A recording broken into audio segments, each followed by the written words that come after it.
Gente, eu vou falar aqui sobre história, né? E eu acho que todo mundo aqui, eu não consigo identificar ninguém que não é ligado nem ao UFSCar, todos aqui são ligados ou ao UFSCar, ou ao IME, ou aos dois. E se tivesse alguém de fora também, seria bem-vindo. Né? Eu gosto de história, e geralmente eu falo lá do século XVIII, dos primórdios, mas hoje eu vou falar de alguma coisa um pouco mais contemporânea. Se quiser deixar a tela cheia, pode ir. Acho que tá bom assim, tá bom assim. E eu vou voltar, hoje eu vou voltar só 100 anos. Vou começar 100 anos atrás. Então, o que aconteceu 100 anos atrás? Bom, 100 anos atrás, na cidade de São Paulo, aconteceu isso. As armas mais modernas da humanidade, que eram os aviões, lançaram bombas sobre a capital paulista. Aí você falou assim, poxa, mas eu não estudei, a Argentina invadiu o Brasil, alguma coisa do gênero. Não, foram aviões do governo federal que bombardearam a capital paulista. Bom, o que aconteceu? Isso foi para sufocar um levante tenentista que tomou a capital paulista, e o tenentismo, o que era? Era um movimento das Forças Armadas formado por jovens oficiais do Exército, então, notadamente, tenentes, capitães, mas também com alguns oficiais mais antigos, como até um general, e esse movimento contestava os rumos da política nacional, principalmente a imposição dos interesses de São Paulo e Minas, em detrimento dos outros estados, mas as Forças Armadas reclamavam principalmente de terem sido afastadas do núcleo do poder depois dos primeiros anos da República. Então, essa revolta não tinha nada de paulista especificamente, a ideia era começar por São Paulo e dar o golpe no Rio de Janeiro. Mas, obviamente, o governo federal conseguiu controlar isso. O movimento, no entanto, continuou existindo. E, alguns anos depois, esse movimento encontra um apoio político nos dissidentes da oligarquia, principalmente os estados que não eram atendidos por São Paulo e por Minas Gerais, notadamente o Rio Grande do Sul. E, em 1929, São Paulo faz a besteira de romper a aliança com Minas, dizendo, não, a gente não precisa mais de vocês. Então, Minas se une ao Rio Grande do Sul e se une a esse movimento tenentista. Em 1930, acontece uma eleição presidencial e o candidato de São Paulo, Júlio Prestes, sai vencedor. Mas aí surge uma acusação de fraude nas apurações e esse grupo de oposição dá um golpe de Estado. Obviamente, garantido por esse movimento nas Forças Armadas. Né? Mesmo assim, Getúlio assume o poder e ele é bastante generoso com São Paulo, na verdade. Ele sabia que não podia governar prescindindo da economia de São Paulo. Então, em 1931, por exemplo, São Paulo vai comprar estoques de café, ou São Paulo não, o governo federal, perdão, vai comprar estoques de café e lançar no mar, ou vai queimar esses estoques literalmente, certo? Por quê? Porque em 1929 aconteceu uma crise financeira internacional e os preços do café despencaram. Então, essa política de controle de preços, que antes era mantida pelo governo do estado de São Paulo, agora vai ser feita pelo governo federal. Obviamente que a compra dos estoques de café vai ser feita com dinheiro público, né? Então, é famoso socialismo de direita. Né? Todo mundo paga a conta, só alguns se beneficiam. E, no entanto, a oposição a Getúlio em São Paulo vai ser forte, posição política.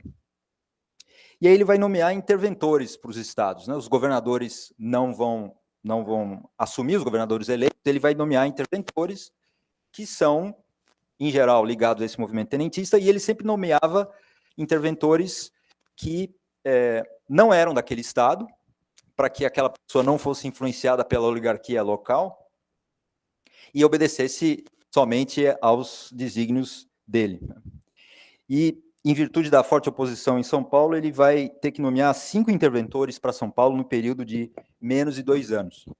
Na opinião pública, a oposição vai ser liderada pelo jornal Estado de São Paulo, dirigido pelo jornalista Júlio de Mesquita Filho, embora o próprio Júlio de Mesquita tenha sido favorável, num primeiro momento, ao golpe de 1930, que era a força mais progressista no momento, né? Então, até o Júlio de Mesquita foi favorável ao golpe inicialmente. Essa oposição ela continua crescendo e ela levanta uma bandeira, inicialmente, que aquele governo provisório, aquele governo que assumiu em 1930 é provisório, tinha prometido, que era a Constituição. Né? Nós vamos promulgar uma nova Constituição para a República.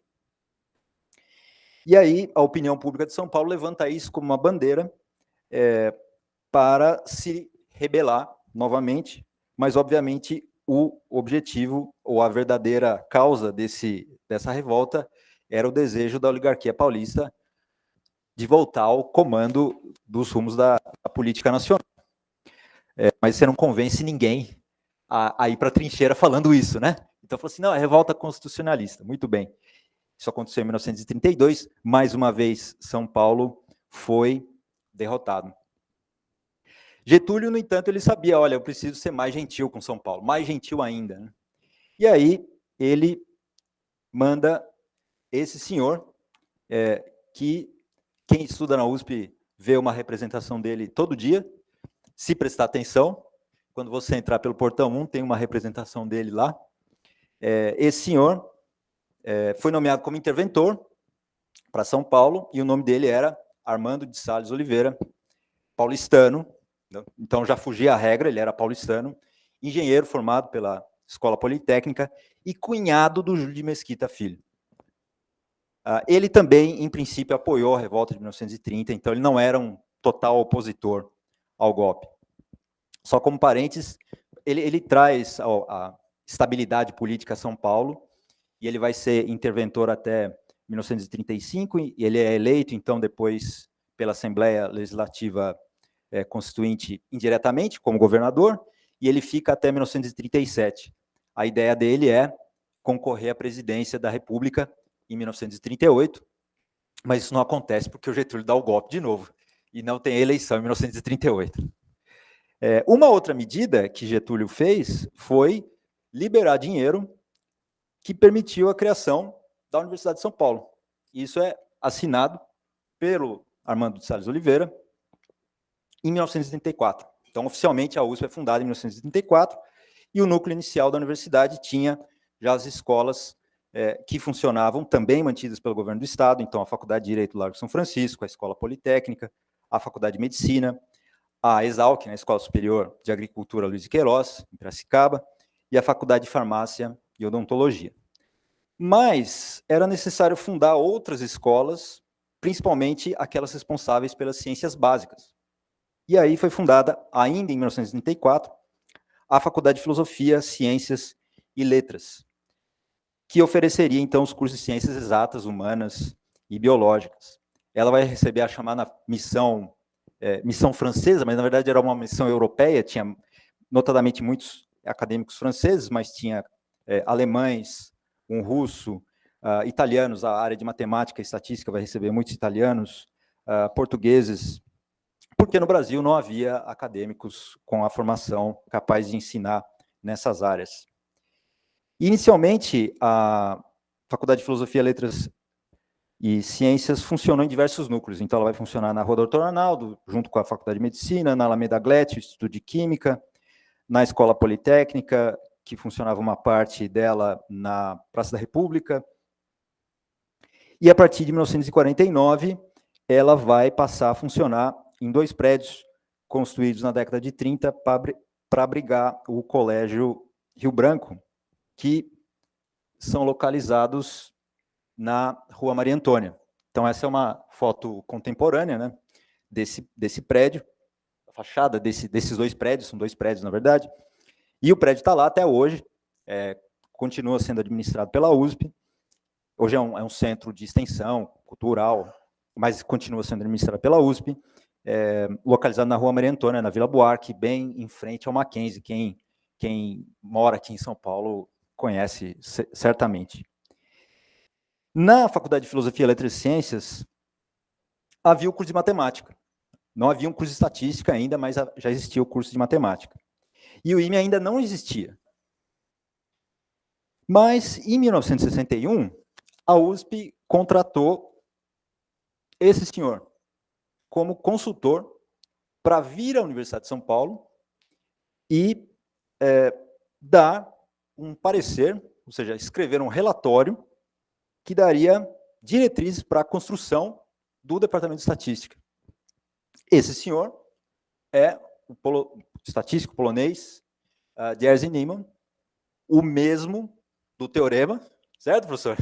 O mesmo do lema, não por acaso é ele, certamente um dos estatísticos mais influentes da nossa área do último século, e, portanto, da ciência estatística.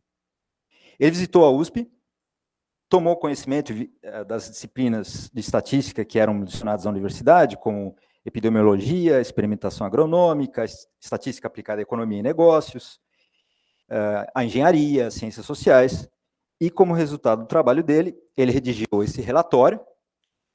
Esse relatório, aqui eu trago a primeira página do relatório,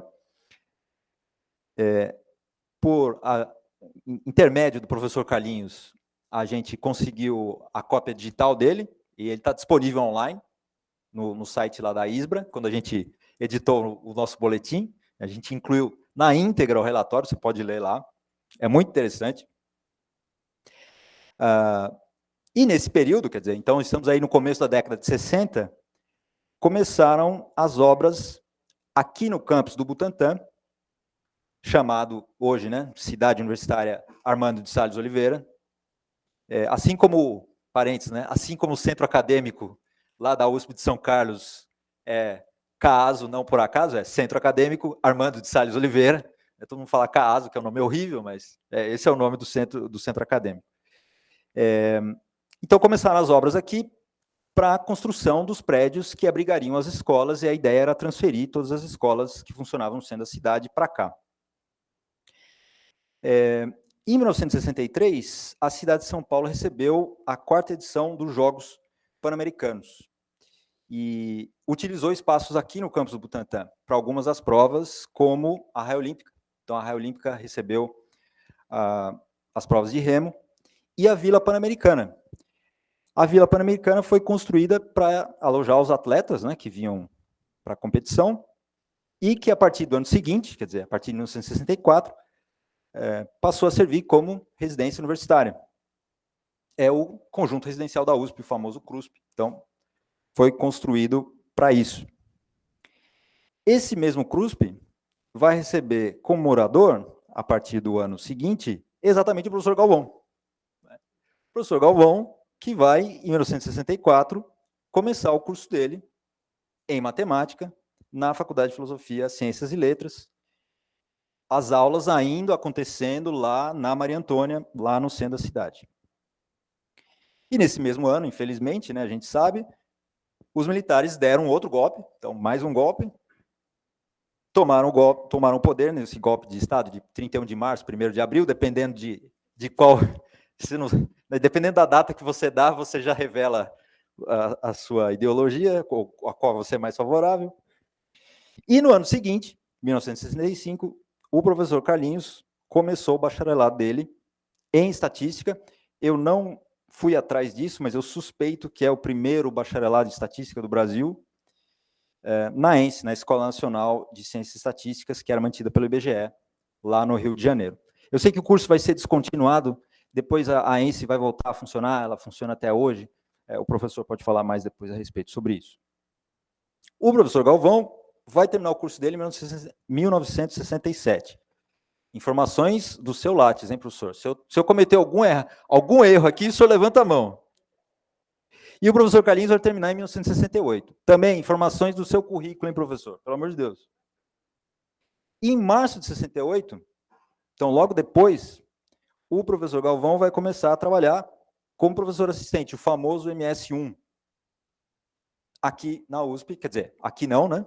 Geograficamente, lá ainda, ensinando probabilidade, inferência e processos estocásticos. O curso de estatística ainda não existia, pessoal, detalhe, hein? E nesse ano, o ano de 68, foi um ano difícil para a política nacional. A oposição ao regime militar cresceu, diversos atentados terroristas de esquerda, de direita aconteceram. O problema é que o governo repreendia membros de uma extrema, mas não da outra. E, obviamente, prisões arbitrárias foram feitas.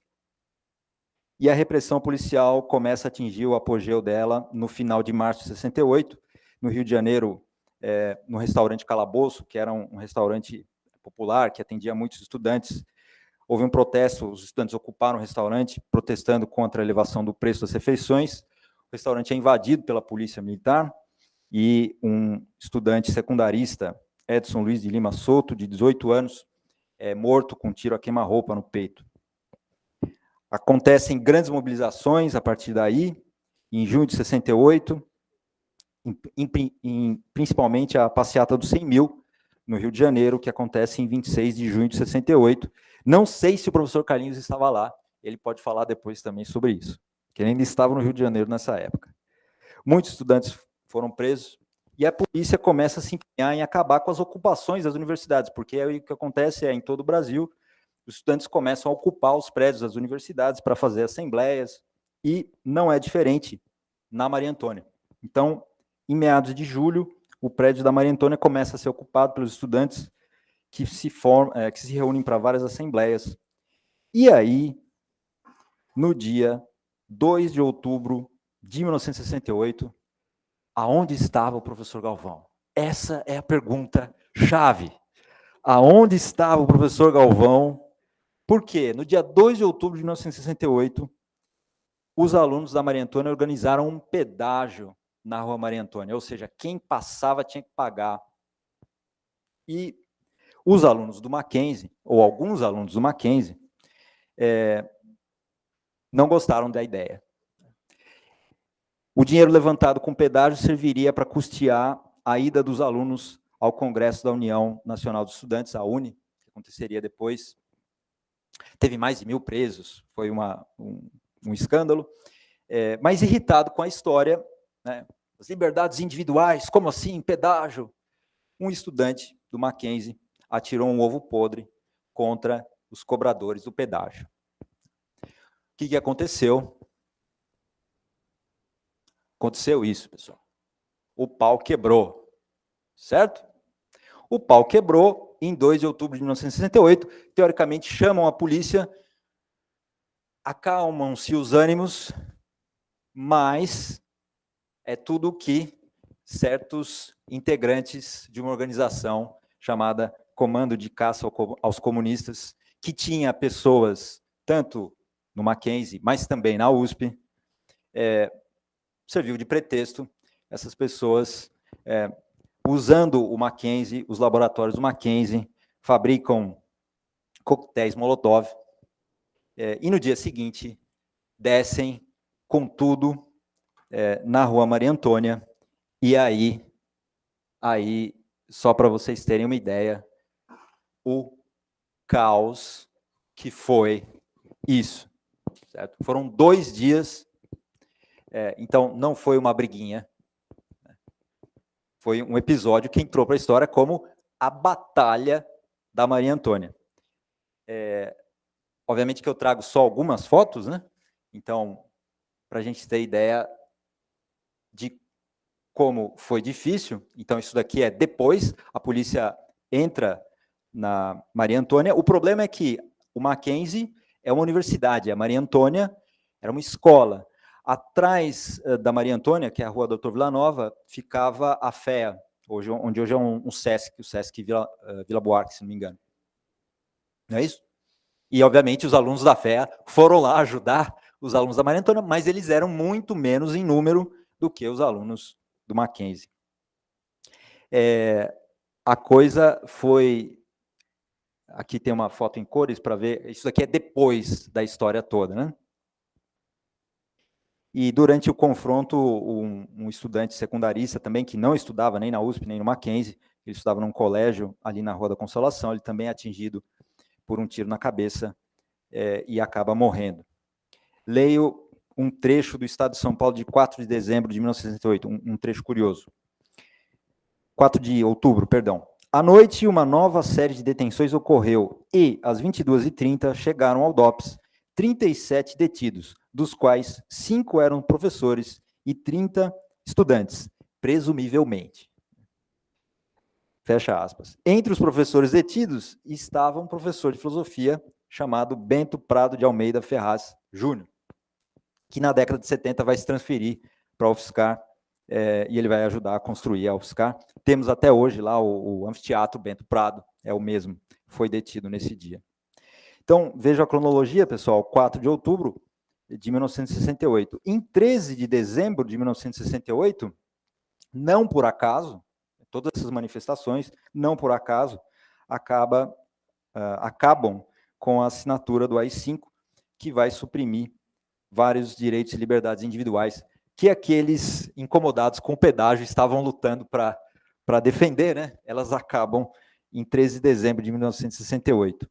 E aí, a outra pergunta é, professor Galvão, aonde o senhor estava em 17 de dezembro, quer dizer, 4 dias depois da assinatura do AI-5? Exatamente. E era essa dúvida que eu queria tirar. Por quê? Em 17 de dezembro de 1968, 4 dias depois da assinatura do AI-5, isso aqui aconteceu, pessoal. Não foi a polícia que entrou na USP. Foi o Exército que entrou na USP. Certo? Eu não sei o que é mais engraçado.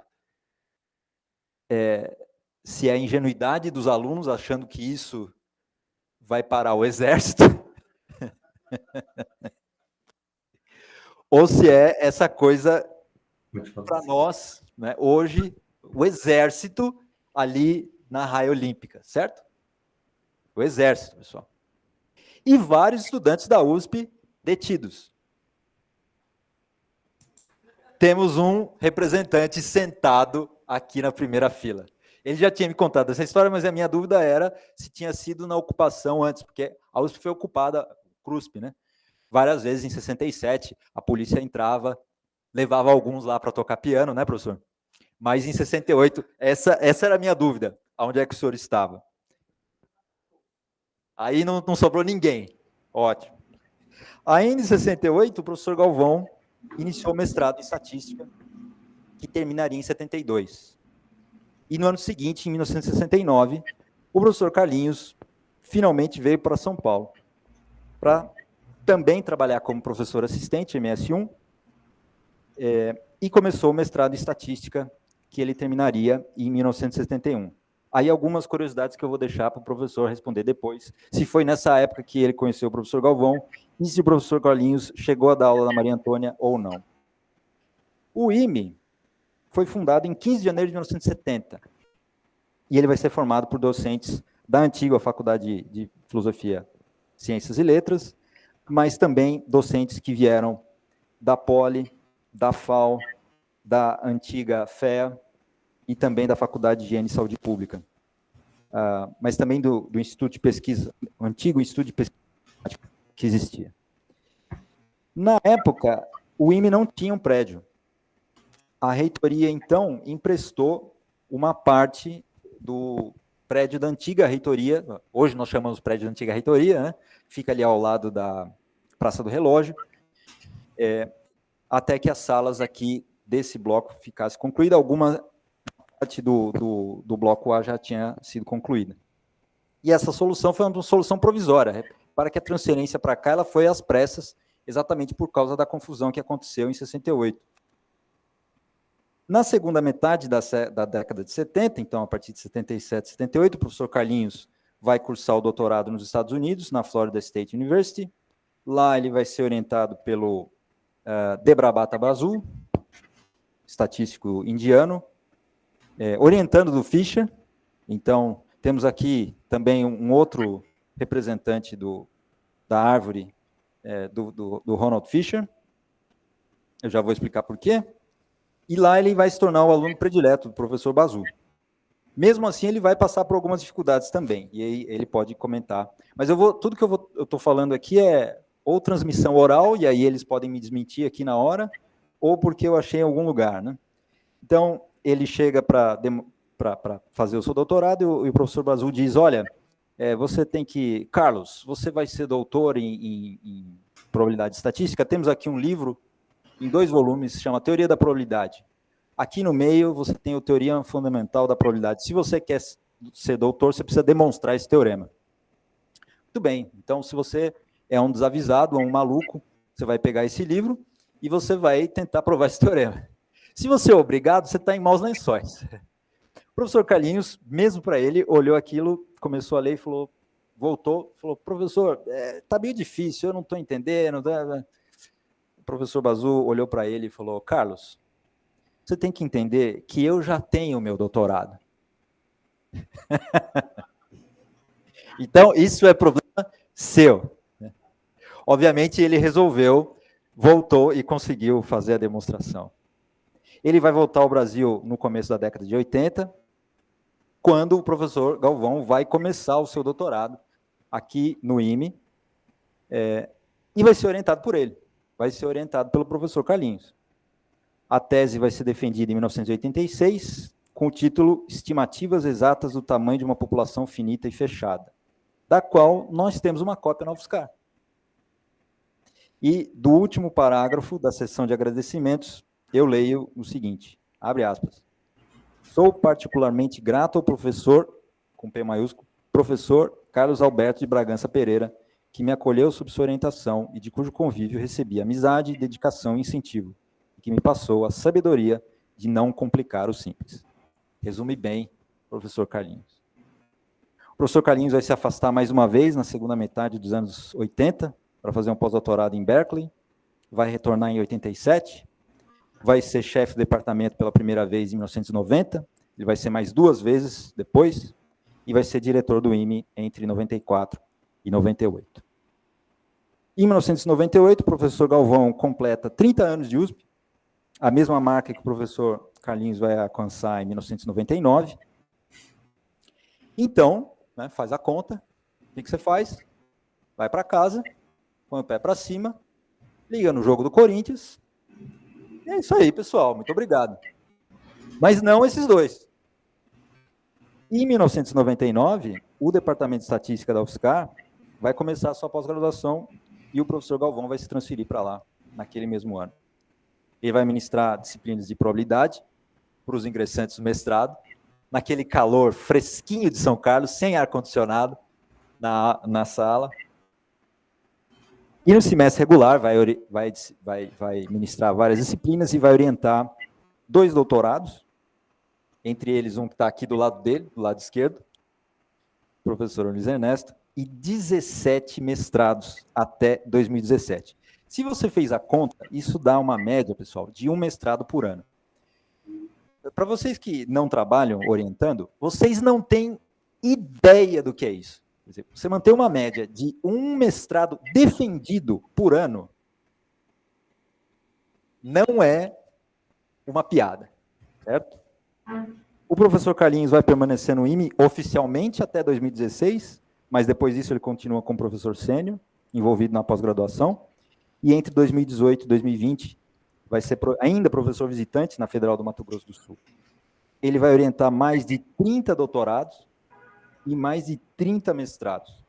Eu coloquei mais de 30 porque a contabilidade não dá para contar. Você pega o currículo dele, não tem uma conta certa. Então é mais que, certo? É maior que. Entre eles, 5 professores que trabalharam no UFSCar. José Galvão Leite, Benedito Galvão Benzi, Adriano Polpo, Vitor Falsaluz e Rafael Stern. Além de outros egressos, alunos, né, que se formaram no UFSCar e depois fizeram mestrado ou doutorado aqui. Somando a experiência acadêmica desses 2, nós temos mais de 100 anos. O que nos leva a 1924.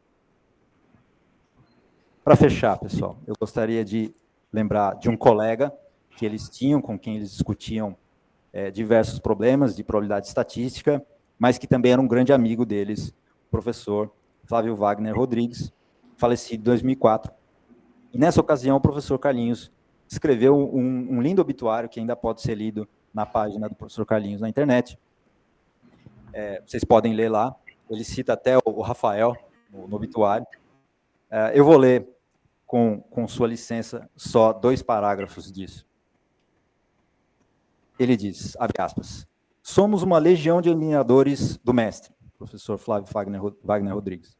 Sérgio, Wagner, Galvão e eu certamente tomamos sua bênção periodicamente. Outros, como Adilson e Cláudia, o faziam de forma menos constante, mas também pediam sua bênção. Tínhamos o costume de nos reunir uma vez por mês, pelo menos, para almoçar no meio da semana. Era, na verdade, um clube do Bolinha, formado apenas por estatísticos do IME. Certa vez, quando começou o cerco aos fumantes, então a gente está falando de 1995, 96, um repórter entrou, por acaso, em nosso restaurante preferido, o Rubaiá da Vieira de Carvalho, no centro de São Paulo, e entrevistou o mestre, um fumante incorrigível. No dia seguinte, estávamos em jornais e telejornais que estampavam os malandros da USP, incluindo o Galvão. Pasmem. Esse pasmem quem incluiu foi o professor Carlinhos, não fui eu. Em plena quarta-feira, às 14 horas, a tomar algumas caipirinhas e outros aperitivos. Aqui estão eles. Então, o professor, não sei, vamos ver o pointer aqui, não consigo ver qual, tudo bem, mas aqui nós temos o professor Flávio acendendo cigarro, ao lado esquerdo dele, o professor Carlinhos, ao lado esquerdo do professor Carlinhos, o professor Galvão, e eu arrisco dizer que essa silhueta aqui no canto é o professor Sérgio Wexler.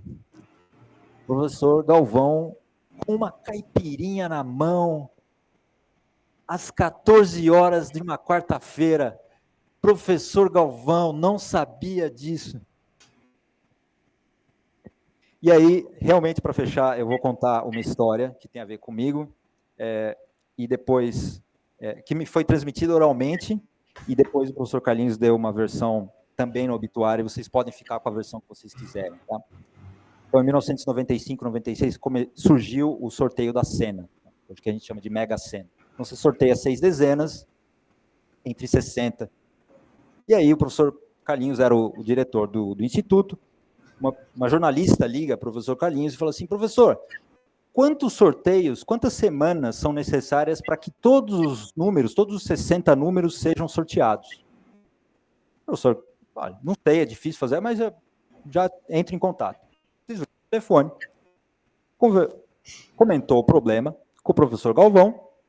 Quem conhece o professor Galvão não vai se surpreender com a resposta. Ele olhou e falou assim, isso é um problema do Feller. Eles foram, resolveram o exercício do Feller e contaram a solução para o professor Wagner. Ele falou assim, não, eu tenho outra solução. E eles, então, escrevem um artigo, que foi publicado. Adianta o filme aí 20 anos, estamos em 2014, na época da Copa do Mundo, lançaram lá o livro de figurinhas, né, o álbum de figurinhas da Copa do Mundo. A ideia é parecida, né? Você compra um envelope, tem 5 figurinhas em cada envelope, liga uma jornalista para o chefe do departamento da UFSCar, nosso colega Adriano Popo. Quantos envelopes você tem que comprar para completar o álbum? Ele falou assim, eu não sei, espero que eu já te dou uma resposta. Foi lá e escreveu o Monte Carlo em 20 minutos e deu a resposta para a jornalista, mas depois comentou o problema comigo e a gente começou a discutir. Depois eu converso com o Luiz Ernesto, com o Danilo. Estamos lá falando com o Luiz Ernesto falou assim, o Galvão e o Carlinhos já resolveram esse problema. Ele se levanta, sai da sala, traz o artigo impresso, joga na mesa e fala, tá aí. Nós publicamos, então, não só a solução que eles deram, mas mais outras 3 soluções nesse artigo. Agora eu leio a versão do professor Carlinhos. Certa vez, com os resultados do trabalho de doutorado do Galvão, o problema do número de semanas necessárias para esgotar todas as dezenas do jogo da Sena foi resolvido. O mestre, né, o professor Flávio, se divertiu e mostrou uma solução muito mais elegante usando sua habilidade combinatória. Mais do que depressa, com meu espírito visionário, escrevi um artigo com as duas soluções e submeti, em nome dos três, ao Communication, né, a revista. Ele riu muito, professor Flávio, pois achava que jamais alguém publicaria uma besteira como aquela. O artigo foi publicado, e aí ele riu de novo, dizendo que a academia já não era a mesma. Minha grande vitória foi quando o nosso artigo foi escolhido para fazer parte de um conjunto de abstracts no final do ano do ISI, que é o International Statistics Institute. Eu acho que o professor Carlinhos tinha razão, porque a gente recebe, às vezes, notificação de citação do artigo. O nosso artigo foi citado esse ano, uma dissertação de mestrado no INPA. Então, acho que o professor Flávio estava errado. Uma última citação desse obituário, o professor Carlinhos diz, abre aspas, posso dizer sem titubear que das coisas que fiz na vida, nossos encontros devem ter sido as mais importantes.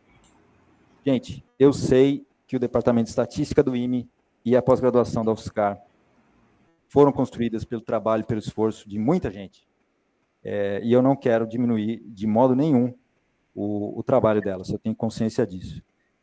O que eu quero, e eu acho que eu deixei claro aqui, é que qualquer pessoa que deseje contar a história do Departamento de Estatística do IME-USP, ou até do próprio IME-USP, e da pós-graduação de Estatística da UFSCar, não pode não citar José Galvão Leite e Carlos de Alberto Bragança Pereira.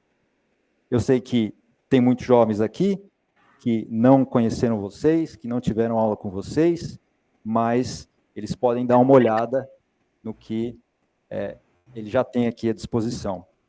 E, diante disso, eu tenho certeza que o meu sentimento é o deles também. E a gente pode resumir com uma única palavra. Obrigado, professor.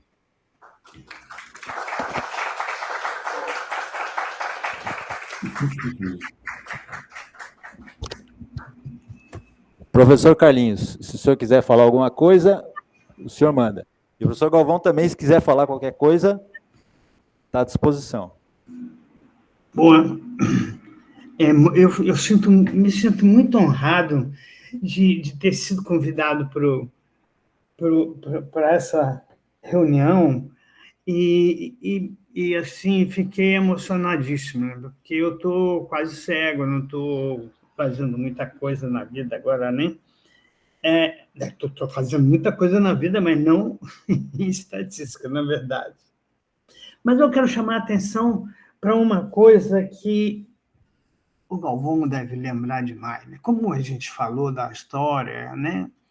Eu digo para vocês que eu deveria ter sido aluno do Galvão e não o Galvão meu aluno. Então, eu vou contar aqui por quê.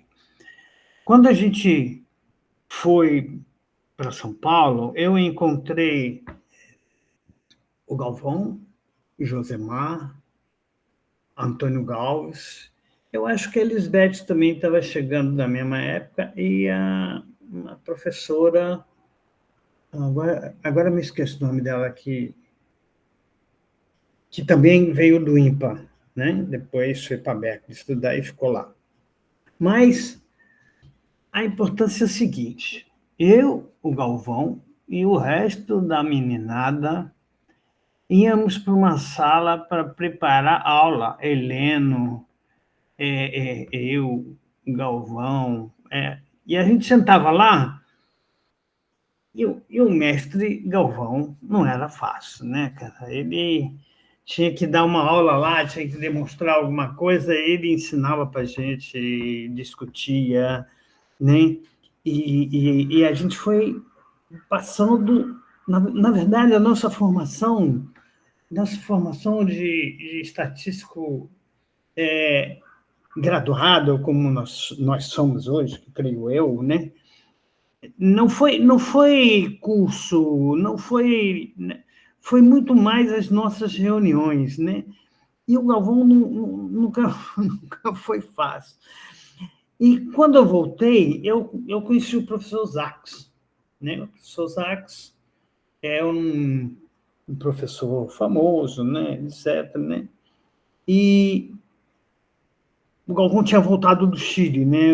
Ele foi para fazer o doutorado no Chile e ele trabalhou com o cara mais doido da América Latina, um dos melhores matemáticos, estatísticos que eu acho que com doutorado de Estado da França, né?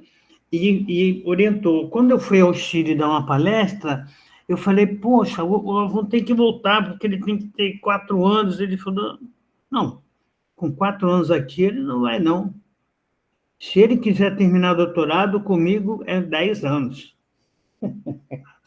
Eu falei, não é possível, né? E o Galvão teve que voltar. Teve que voltar e, nessa época, eu chamei o Sachs, né?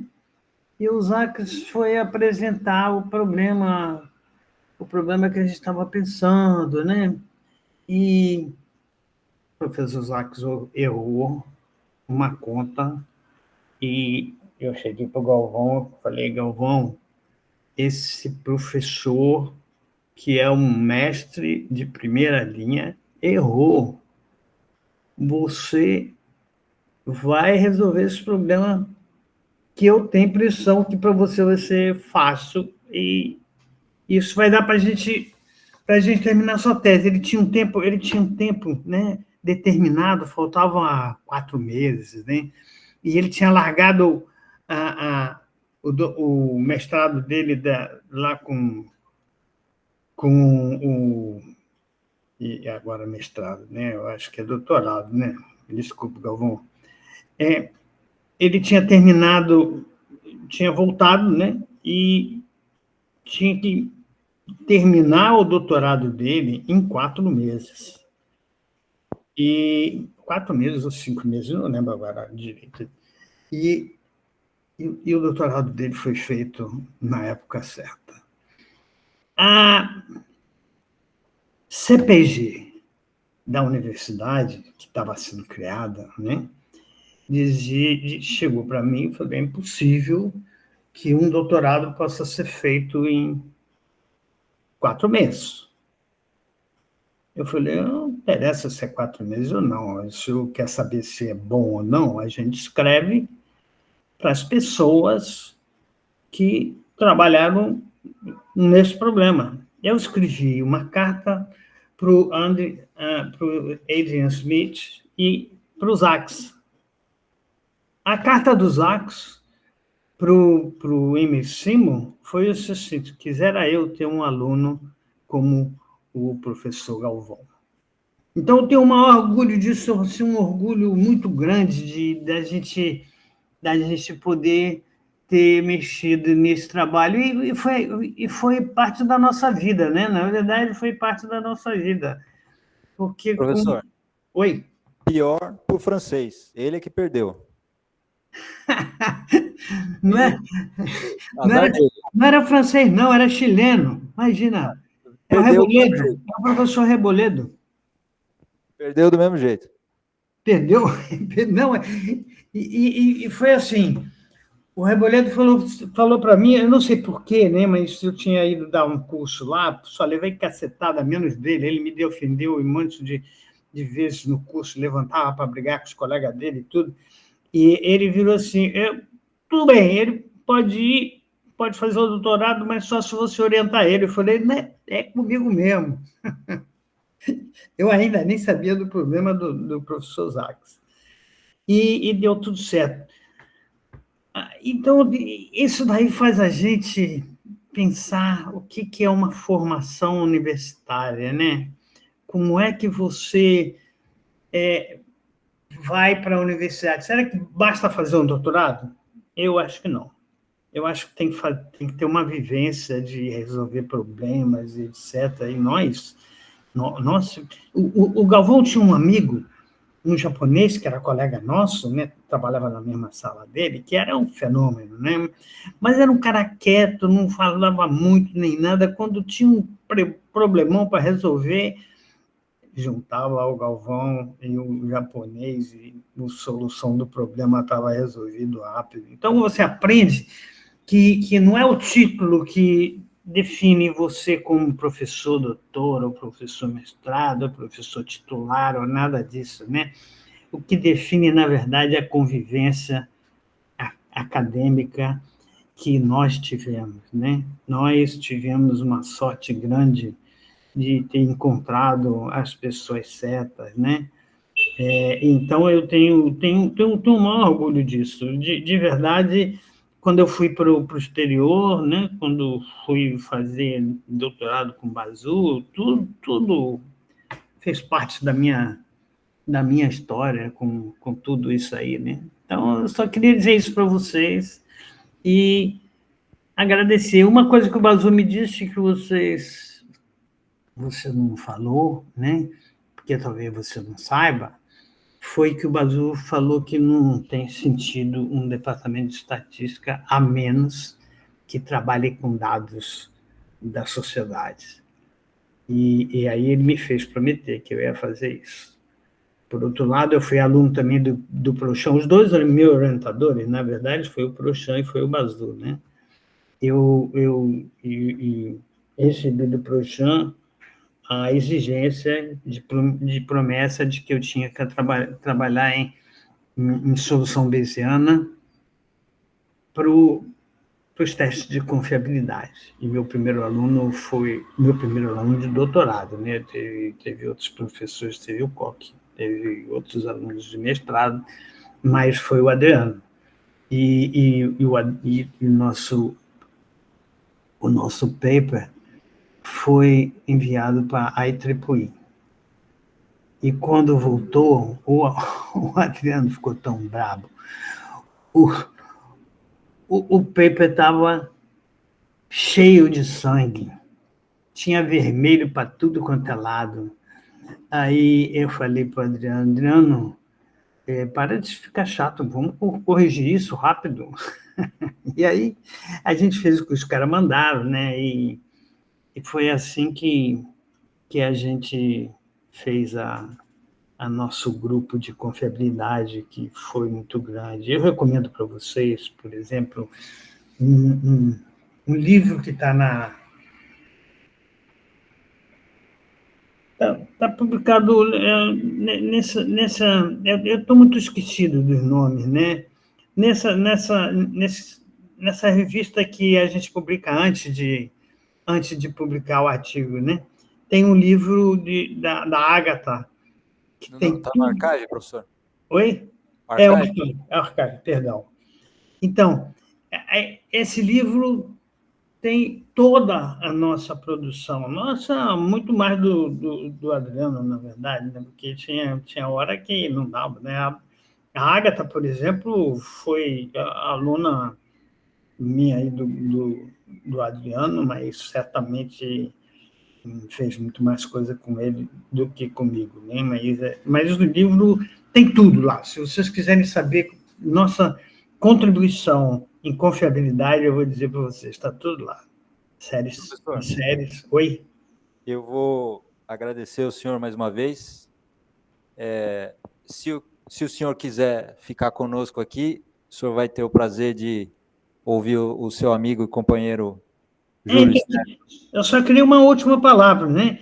Por Que favor. eu, quando fui convidado, eu vi que não dava para eu falar, né? Estou esquecido tudo. E a pessoa que viveu mais comigo, publicou mais comigo, me orientou mais do que todo mundo foi o professor Júlio Stern. A gente teve uma convivência incrível, incrível. Eu acho que poucos de vocês teriam uma convivência com nós, como nós tivemos. Escrevemos muito e temos muito orgulho do que fizemos. Então, eu só queria falar isso, que eu devo quase tudo que eu fiz ao professor Júlio Stern. Muito obrigado. Então, se o senhor quiser ficar conosco aqui, ele vai ter a última sessão. Mais uma vez, professor Galvão, o senhor quer falar alguma coisa?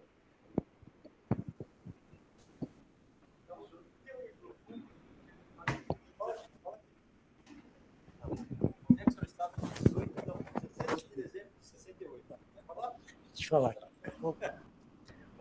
Bom, eu vou, na realidade, vou ser rápido, mas vou mais responder as perguntas que ele fez.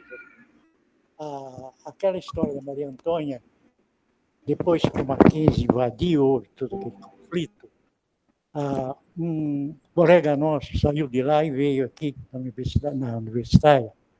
A universidade já funcionava aqui, muitas aulas, muitos departamentos. E ele chegou e falou, nós precisamos ir para Maria Antônia, porque eles estão batendo nos nossos colegas lá. Aí nós pegamos um ônibus e fomos para lá, naquela fotografia análoga àquela que deu a... Aí houve pancadaria, né? Com os alunos do Mackenzie. Então, essa é a primeira pergunta. A segunda pergunta é a invasão do CRUSP. O CRUSP... Não, já estava acordado. A situação do CRUSP era a seguinte, o CRUSP era sistematicamente invadido pela polícia militar. E com a polícia militar você não dialoga, porque é impossível, né? Não dá para dialogar. No caso aí da invasão final, que fechou o CRUSP, foi feito pelo Exército, e comandado por um tenente, e dava a conversar com esse tenente. Então tivemos sorte, porque dialogamos, aí fomos presos no presídio de Tiradentes, e levaram as meninas também, todo mundo, menino e menina.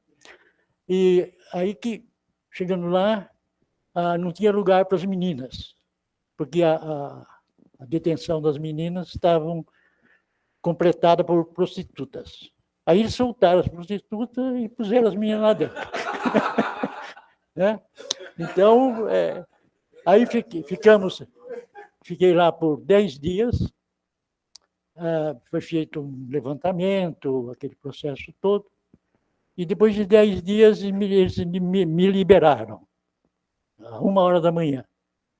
Aí eu saí 1h da manhã e encontrei meu irmão, que também estava preso lá, eu não sabia, porque era da física, né? Você veio me esperar? Não, estou saindo. Então, essa é a resposta da questão do CRUSP. Aí o CRUSP fechou e acabou tudo. Com relação ao professor Flávio, o professor Flávio era um indivíduo que ele dava aula, se você assistisse à aula dele, eram os 40, 50 minutos, né, de aula. Se os 30 minutos iniciais, acabou, não precisava assistir mais nada. A informação que ele dava, a experiência dele. Então, era um professor que a gente chamava de 30 minutos. Acabou, vamos tomar café, não tem mais o que falar. Né? Outro problema outra questão outro fato, né, que o Carlinhos citou aí, naqueles encontros, a gente tratava muito de problemas. E ele falava, vou pensar. Aí ele chegava 2, 3 dias depois, e dizia, resolvi o seu problema tomando banho. Ia tomar banho e resolvi o seu problema. Aí, toda vez tomando banho. Né? Aí um dia, propusemos para ele um problema, discutindo, aí chegamos e falou, resolvi o seu problema. Tomando banho? Não, essa vez está almoçando. Então, esse era o professor Flávio.